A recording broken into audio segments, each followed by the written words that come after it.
Today we're going to discuss pornography. So I'm sure a lot of people, how much ever you talk, how many ever interviews and podcasts and conversations you have on it, people still have confusions, vagueness, lack of clarity. So I would first want to ask, how were you exposed to porn? Because the lethal combination for a man is porn plus masturbation.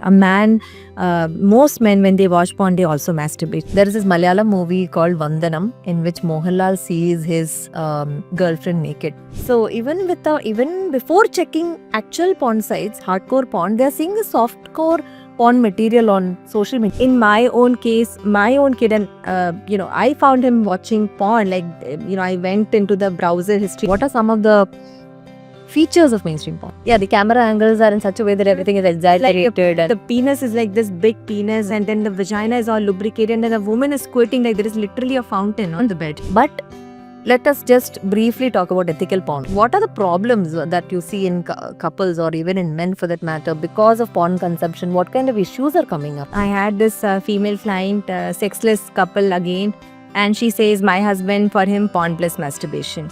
And he said that he has been doing that since his teenager. So they said that porn is not an addiction, it's a compulsive habit. It's a compulsive disorder, but it's not an addiction. And why? Okay, teenagers are also watching and somebody feels like they are compulsively into it.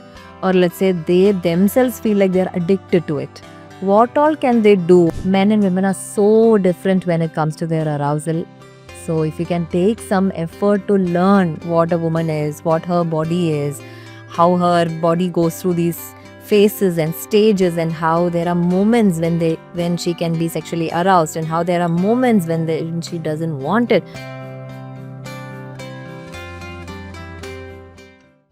Hello and welcome to Stories with Maya's Amma. We are on yet another episode to discuss adult sexuality health, and we have with us Pallavi Banwal, intimacy coach, also founder of an amazing sexuality health startup called Get Intimacy.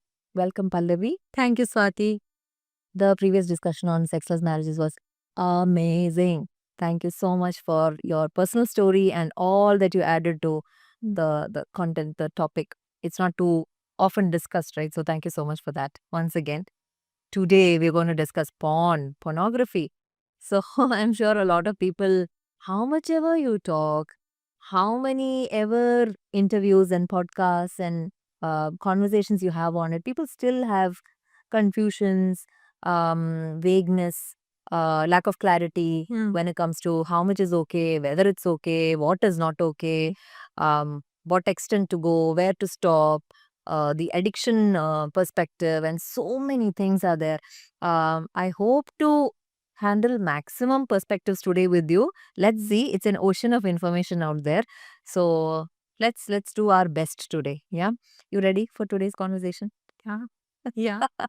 Okay, so I'd like to start with um how these days children are itself being exposed to porn or pornography, which is a sad thing, a very distressing fact, and the statistics that we see is quite scary, wherein they're getting exposed at 8, 10, etc. Um, I'm definitely going to do a session exclusively for parents, wherein what they need to know in terms of pornography and exposure in children, what to do, what not to do, etc. This is not about child slash teen sex education. This is fully adult related, pornography related discussion. So let me just make that clear first. But as children or as teenagers, I'm sure, Pallavi, during our times, back in the 90s, it was not as easily available as it is available today, right? I'm sure we will have our own secret stories of how we came across porn or pornography, or some pornographic material. It can even be just as plain as magazines, not even a proper porn video. So I would first want to ask, how were you exposed to porn?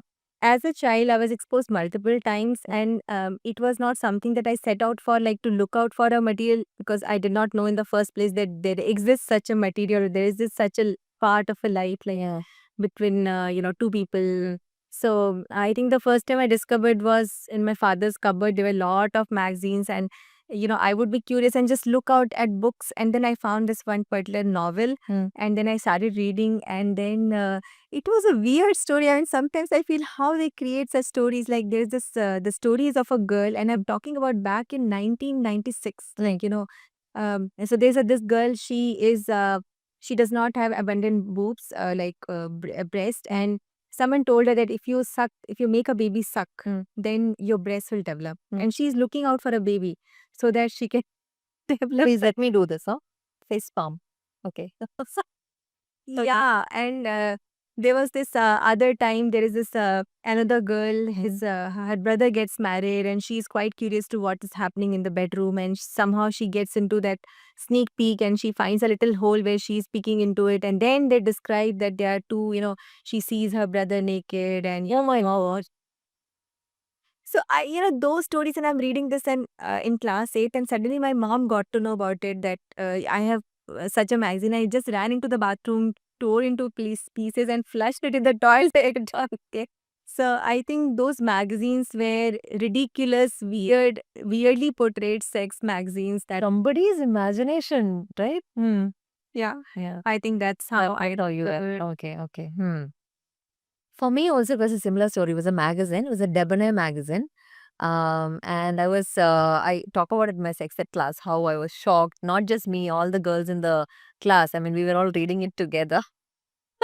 So someone had got it, and we were shocked to see women naked, but the men were all clothed.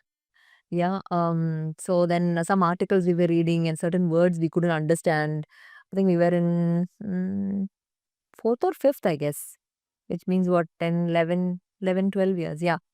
So nothing we understood. We were like, fine, whatever. Yeah, right. So that time, yeah, uh, bits and pieces of information, half baked information. Even in ninth and 10th childbirth, also, I didn't properly understand anything, and I was still a top scorer in biology. I really don't know how, without knowing this, what I wrote in biology and all, I don't know. But this portion was very vague. I never really properly understood how it happened. Because we learn with all these terminologies, no, spermatozoa and ovum and all. So it doesn't make sense, right? But actually, when I first saw porn was when I was in college.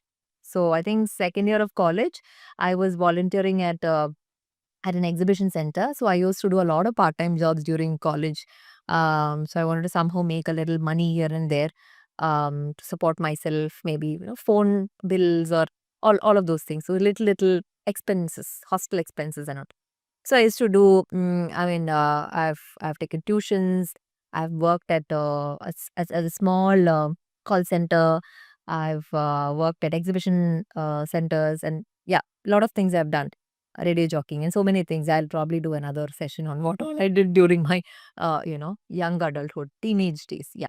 Anyway, coming back to this, I was at this stall, and it was an artist stall. So they had these paintings, and there was one guy to frame the paintings. The artist was there, the assistant was there to frame, and the assistant had a Nokia, the what is it phone, that the round one. It looks like a big block, no, Nokia. BlackBerry. No, the Nokia's first camera phone or something, the color phone that came, yeah, the round big one, and he had that, and I was so tempted to check this phone out because mine was like what, some 2300 or something. No, we only have the black and white Correct. brick Yeah. phones. So I wanted to see this phone just because it's color phone or something of that sort, and they both went for lunch. And they put me at the stall, and they both went take care of the stall. And people weren't coming. Everybody had gone for lunch. So I was just sitting there. That I was so tempted to check this phone out. I saw it, and then I took the gallery, and there were these songs, movie songs, downloaded into this. So I was like checking out movie songs and all. Suddenly comes this video, and it had a popular actress and all in it, and I was like stunned and shocked, and I know my eyes came out of my socket or something. Okay, I just kept it there. I was so shocked. I'm sitting. There is this Malayalam movie called Vandanam, in which Mohanlal sees his girlfriend naked, and then he walks from that apartment, crosses the road, and reaches his apartment like this. Okay, that was my expression. And I was stunned for I think 2-3 days or maybe a week. I'm not sure. I don't know. I got into the bus and I'm standing in the bus and I'm standing like this. Is this what happens? Is this how it is? What did I learn in biology? Also, I didn't understand anything. I was so shocked at what I didn't know than what I knew. And yeah, that was how I came across Pond Pallavi in degree second year. Yeah. I think that first shock everyone goes through. Yeah. Yeah. Yeah. Yeah. So, yes. Now, um, coming back to pornography as a subject, when I thought I'll dissect porn with you, first thing that came to me was social media, Pallavi. Even without getting into pornographic sites, so-called Pornhub or whatever it is, on social media itself, there is a lot of pornified content, right? Lot of I would say fully naked also girls I've seen, right? So and it's being used by 13-14-year-olds. So even before checking actual porn sites, hardcore porn, they're seeing the softcore porn material on social media. What are your comments about it? I think yes, this is where we don't have the lines as to what is decent, what is indecent, and we these days also. I mean, I'm also guilty of doing that. A lot of parents hand over their phones to their kids. It can be it can be simple as I want to check the schedule, and then the kid is curious. The kid does not have that intention or evil intention. Like Yeah. okay, the kid is curious, so he's there to just soak in everything that comes his way. And internet offers a great place to quell his curiosity. So he's out there on Instagram, and mostly kids know because they have seen parents checking Instagram. It starts from us. So they already know that there is this site, and it takes is feed, and you just click after click after click, and you are taken into a world. It's like a sea, and anything can come up. And usually, if the parent has been, checking such thing, then the internet gives recommendations. Yeah, obviously. Yeah. So it's all algorithm led. The kid is not at fault, or the teenagers are not at fault. It is how the whole system works. In my own case, my own kid, and I found him watching porn. Like I went into the browser history because I know. Thanks to being a sex educator, I know this can happen. This is the Rather than just being completely ignorant about it. yeah. And I saw one day that there's like, series after like, because they click after click after. So one day it's like 45 minutes of watch time and 15-20 different links and all like explicit hardcore porn. And I was shocked. And then he said he got to know from his friends. So that peer group is also where we don't have a control on that peer group, what is happening. Yeah. All we can do is educate and Keep having conversations. Yeah, I'll definitely have another session exclusively for children and teenagers, what we can do. yeah. But what do you think about that early exposure, Pallavi? I think because in the lack of having a better knowledge, the kid can form all kind of assumptions and beliefs around this is what it happens. Like a lot of young women or girls can get you know that horrified that okay, is this what sex is? For them it's like is all bashing. It's a male bashing inside a female's vagina. I've recently I was doing some research and I said okay, I want to see how porn happens because it's been some time. And I saw the girl sat like she came and she sat something. Now they have put in a little dialogue before the actual outcome. Earlier it will just straight from this the foreplay start, but now there is some little conversation. And then the first thing she does is she strips off her shirt. Okay. And I like they show that it's so quick. There is no unbuttoning. So the kid is or the teenager is shaping their beliefs, and they think this is how it happens. And this is should they take it as a manual? They took it as a sex manual. This is how sex happens, and I have to do like this. Yeah. And that's where all distorted beliefs come in. Yeah. So one, it creates unrealistic expectations in the mind of a young teenager. Two, the dose, because that porn is created to even arouse the brain, give that hit, give that dopamine spike. So at a time when the brain is itself is underdevelopment, and you are exposing brain to such strong stimuli, there can be effects on mental health of the child. They are not documented because usually when parents get to know, we all shush. There's no research on what my child is going through. There can be, ADHD, attention deficit, because the child is so much into that, extreme context. And then there is also flashbacks. We don't understand. There are so many, like you and I are recounting stories 20 years old. Nightmares and stuff. Yeah, Yeah. there are long Aversion, maybe aversion also might come out as a result of not getting an information when they are not, getting an information when they're not supposed to get it. Yeah, Right? yeah, Yeah. yes, yeah. Yeah. Now, coming back to adult sexuality and porn, Pallavi, do you really think there is a significance of porn in adult relationships? I mean, is there an importance? Is there a place for it? In sex therapy, they have given a unique term which is called SEM, sexually explicit material. So porn comes into sexually explicit material, and lot of sex therapists, they have advocated use of porn. However, they say that see it as an entertainment, see it as a fantasy. People have fantasies, and lot of fantasies are not realistic. We may have, someone may imagine to just make out an Eiffel Tower or anything. We can have any different fantasies.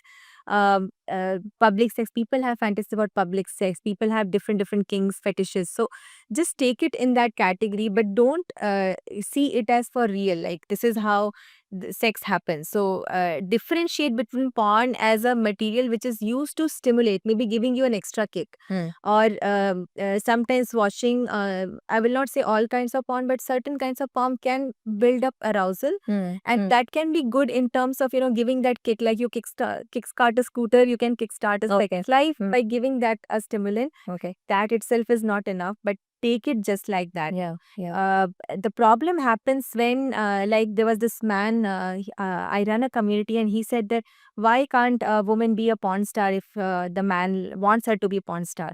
So the problem happens when they expect things to Flat in the porn. bedroom. We are not porn stars. We are real human beings. So this is where when real replaces the reality is the challenge. Yeah, one other thing that I'd just like to add here is I'm not really sure about how much women actually enjoy porn or pornography, because as far as I've had discussions in my communities as well as with my clients or participants in workshops, they really don't enjoy that much of visual stimuli. Same with me, I also don't enjoy, but more of women are probably more into. I'm not again generalizing everybody, I would say majority would be probably into literature, erotica, reading, and probably more slow approach into a relationship wherein that commitment and intimacy is formed, and then from there that physical level is building up and stuff like that, instead of directly going into the climax. So personally, I've never enjoyed, and I have never met women who have purely deeply enjoyed it. They were like, okay, fine, but not for me. More of like, no wonder in our times Mills and Boone magazines and all that, all that was popular, and so many women's magazines that spoke about all these little things about how to please your partner, and little things, here and there is what women are looking for, rather than just the goal or the end objective, I feel. Yeah. Yes, Pallavi. In sex ed classes also, something that I mention to parents is, let's educate the youngsters, and before that, let's educate ourselves. What is the problem with mainstream porn? I mean, there is something called porn literacy that I think should get into people's minds before they watch it, I feel. This is what is happening. Be mindful. Yeah. So, in that angle, what would you say is happening in mainstream porn? What are some of the features of mainstream porn?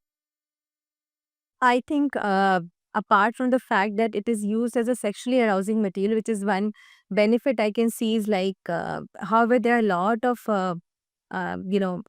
misconceptions that the porn creates. Just starting, like, first is unprotected sex. Like that's where a lot of youngsters who are on these dating apps and Tinder or Bumble, they are okay with that. Okay, like, it's getting a condom is sheer laziness. Like, okay, it's the heat of the moment. I came, and now both of us are in the mood, and I want to have sex, but that will take time. But now we have these instant delivery apps, but still, when they did not have, or maybe it's the midnight and you want it and you don't have it, and you feel like, okay, you can have an all, you need a pill, or you can just pull out. So they create reckless behavior. Safety is not shown in the porn, that okay, you have to get tested. These conversations. Think of those consequences and all when you just watch it and want to do it. Yeah. No one tests at porn stars. They need to get tested at regular intervals, or they need to have regular testing done.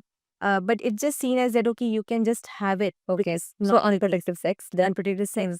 But then the whole act about it, like it's just done in seamless manner. You know, there is no hiccups, there are no breaks, there are no awkward moments. It's like picture perfect, retelling of like, okay, this is how it is done. But in real life, we have these awkward moments, we have those difficulties.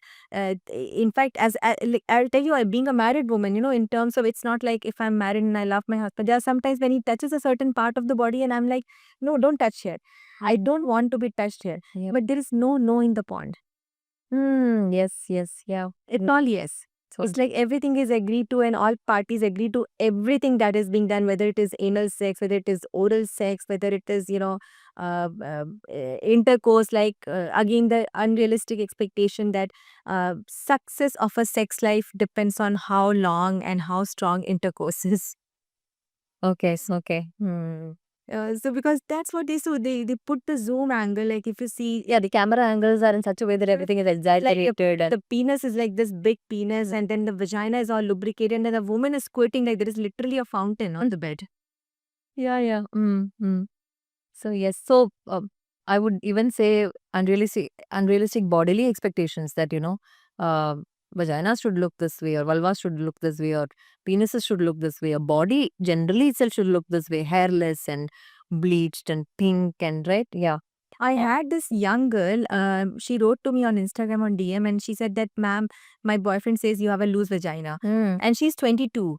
And he is the only sexual partner she had made out, but she never had sex. And I also was like satiric. I said, maybe he had a small penis.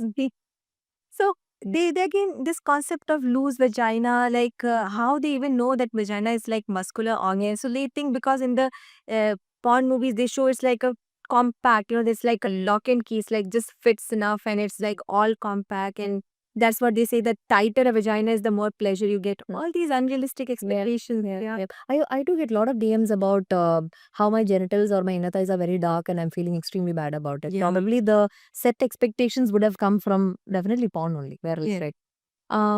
What are some of the other things that you see in porn? This body, organs, camera angles, sounds. Sounds, yes. I think again they show, for example, the orgasm. Like they show that the woman is getting orgasm through intercourse, but that's not the reality. Intercourse again can be pleasurable, but it's not like they don't show that how a man should give enough time, feedback, communication. It's a-verbal. Yeah. There are no words being spoken in porn. It's like you should understand what I want, but in real life it doesn't happen. You have to tell the other person. I had this, I will say, someone I know personally, he said that after many, many years, his wife said that I did not like the way you touched me. But you need to tell him how you like to be touched, because we think it's all unsaid. You need to understand, just because you love me, you read my mind. Because that's what important is happening. There's no communication. There is no aftercare. There was this other woman. She said that, very unique case, sexless marriage, 7 years sexless marriage. The husband came, complained, my wife is sexless. Now I call the wife, and the wife says, he just have sex and turns his back. He doesn't engage with me, he doesn't talk to me.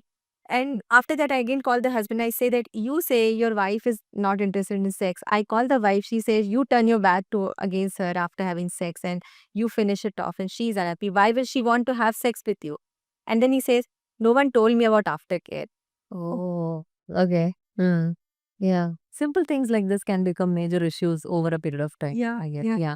And what I would like to contribute in terms of what I feel is an issue with mainstream sex is because there's a lot of, I think, unregulated content, right? Other people's bedrooms, a lot of scandalous content. So, Yeah. what is the point of consent then? Right? Is somebody actually inviting you into their bedroom, or have you kept a secret camera and then are you shooting somebody? So those kind of content. Then content with children or sex trafficked youngsters. Those kind of things also get into these sites, Yeah. right? And violence. Violence is also something that I feel is too normalized because of porn. I've had this woman who came to me in some on some women empowerment, some workshop, and we were having this sexuality discussion, and she said she hates it when her husband calls her bad words. It seems when he says bad words, he is aroused. And she's like, I am asking this man to stop this and he's not stopping it. No, I don't want to have sex with him at all. Because only certain things are turning him on. So that's what porn does. No, it increases your threshold and it increases it. I'm getting there, by the way. I don't want to jump into that that area. I want you to talk about it in detail. But let us just briefly talk about ethical porn also. Because that kind of a thing is also existing, no? Other than mainstream porn. What is this whole hangama around ethical porn? I wrote an article. In fact, I was inspired by Cindy Gallup's TED Talk, where she said that she went on to form a ethical porn site, which is called Make Love Not Porn. And she is a woman in her 60s. And she said, Yeah. I was sleeping with a lot of young men and I was sexually dissatisfied. And then I felt this is what they know. So then she found out that the reason they know so less or know no better is because their source itself is wrong. And that's where she formed this site called Make Love Not Porn. Okay. And then there are other sites also, one by Erika Lust. She's also a female, because one challenge is a majority of porn industry is dominated by male directors. So they create. Script is male oriented. Yes, it is for the male gaze. So lot of now, I've seen ethical porn, lot of female directors are coming up who are prioritizing female pleasure where there is a lesbian porn. Or ethical porn, what one difference is it is a premium porn, like you have to pay for the porn use. The free porn, because there is no amount, either the actors are exploited or the quality is like very B grade. But ethical porn, because it's a premium porn, they also invest in the quality, invest in the equipments, invest in the setup and comfort of the actors, because I think one way ethics means is, are the actors exploited or not? But the comfort of the actors. And one important thing I also see, they are more story based. Story based, that there is a story. I remember I saw one ethical porn clip and there was like this there was a couple who was like going in the market and they were going in the underground tunnel and they were like sitting on the tunnel and they were talking. I was like, okay, when the sex will happen, when the sex will happen, because we are so conditioned to see porn. Okay. So for that moment, there was like a good amount of time spent where the couple was just with each other. Okay. I think this is where this misexpectation comes in, like, because they so immediately drop their clothes. So the moment the man comes in the bedroom, he thinks like, okay, she should immediately drop off her clothes just because I'm in the mood. That immediacy, that ready urgency that porn creates is like it can happen immediately. You don't need any. You have to be ready. If one person is in the mood, you have to be ready. Yeah, That's yeah, the yeah. yeah. Yeah, speaking about Erika Lust, I had seen an interview of hers where she mentions how hard it is to run this industry, and she mentions that how she's very particular about what those actors actually like.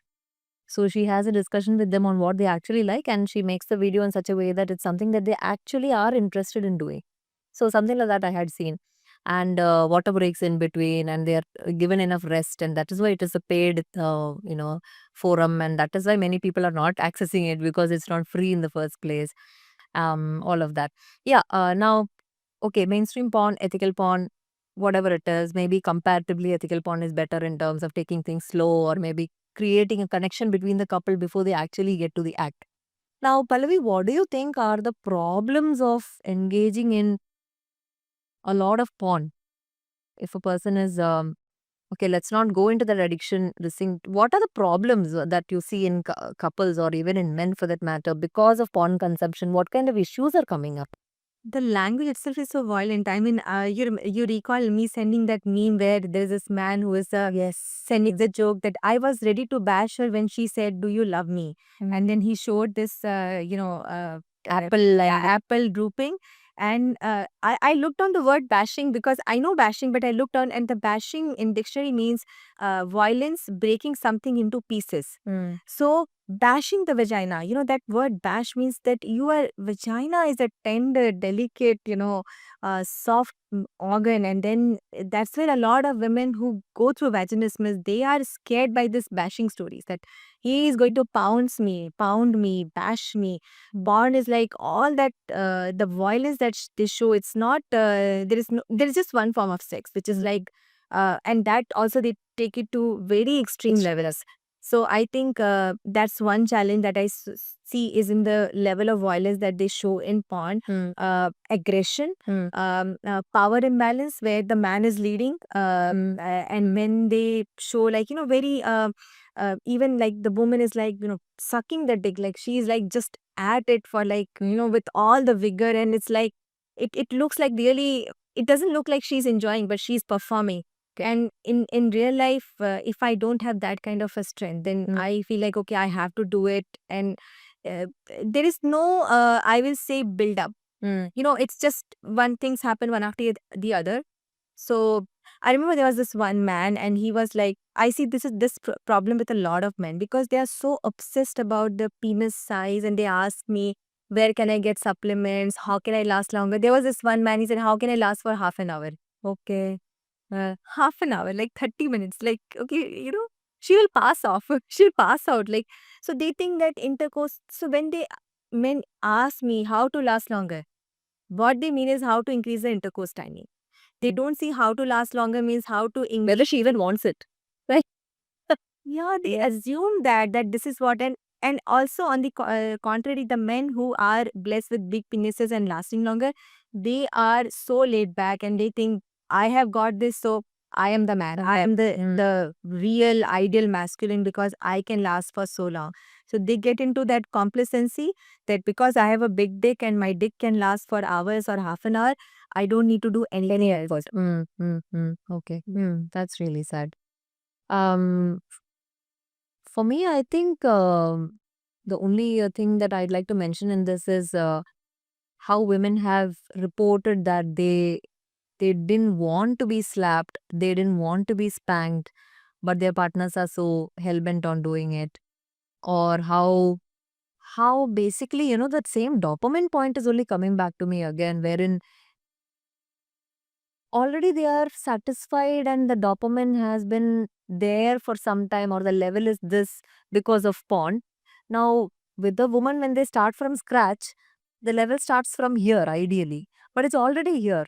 So, let's say in the beginning of a relationship, little things when it makes them feel nice, let's say a message from this woman, or a gaze from her, or a tender touch from her, when these things are all dopamine inducing also, but in maybe minor amounts, Correct. those kind of things stop becoming interesting after a point of time, right? Because you're here, your level is here. Yes. Now, how will these kind of things that are in this level even excite you? So, I guess the excitement tolerance goes really high.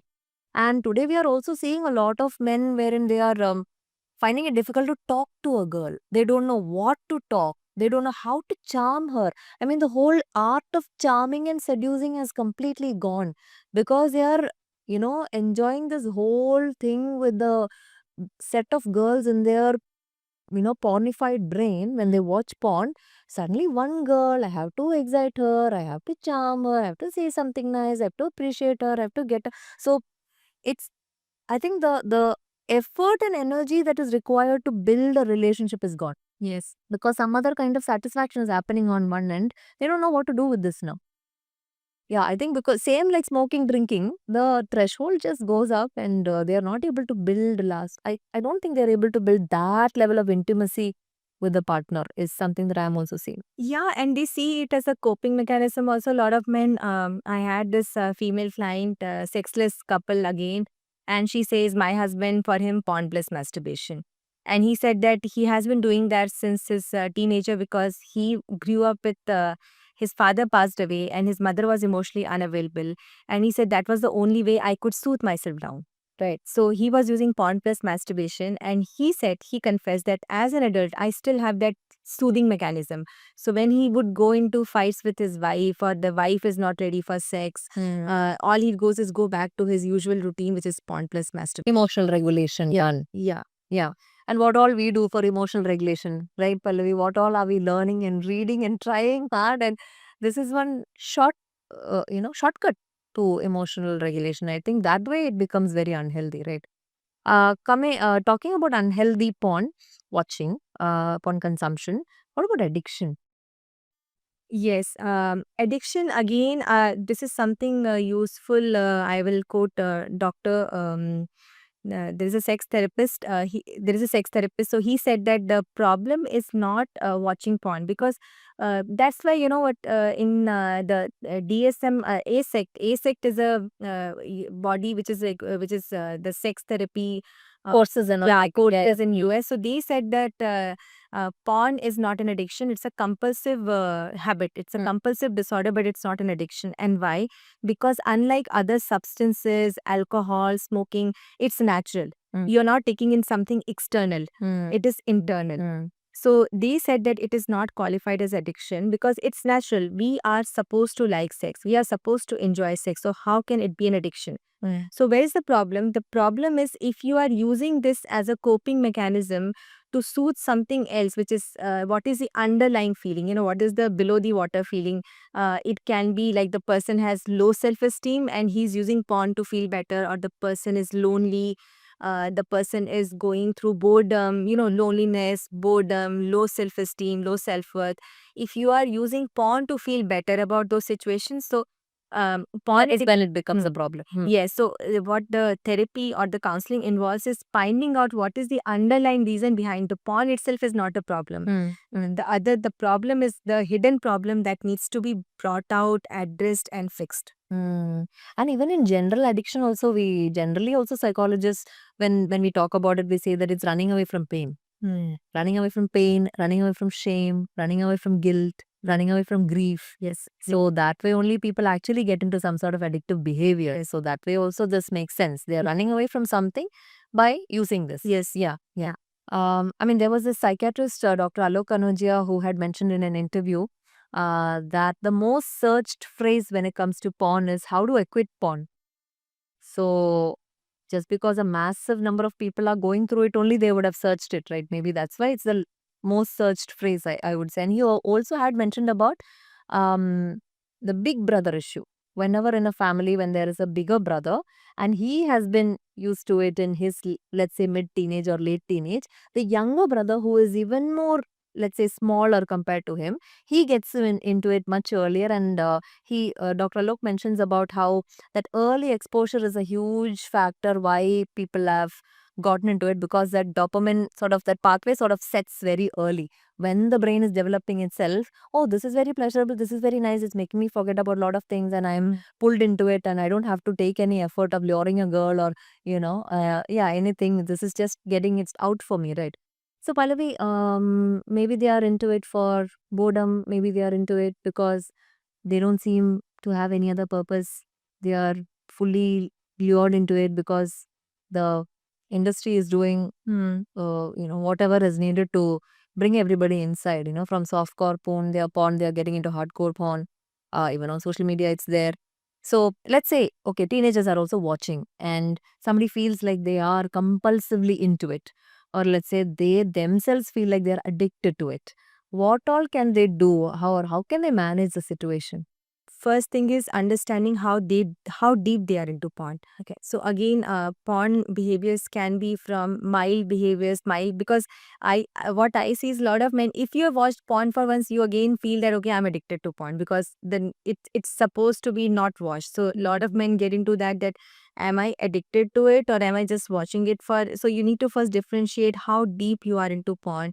What are the behaviors that keep you stuck with the porn? Like a lot of men, they use porn as a replacement for real life relationship or real life people. So for example, I had this one introvert. He was a young man studying for engineering, and he would say, I don't have any friends, I don't go out, I don't have anything to do, so I'll watch porn. Replacement for loneliness. Yeah, replacement for loneliness, or for some men, the sheer variety of sexual behaviors, Hmm. kinks, fetishes, and the stash that they create a huge stash of porn.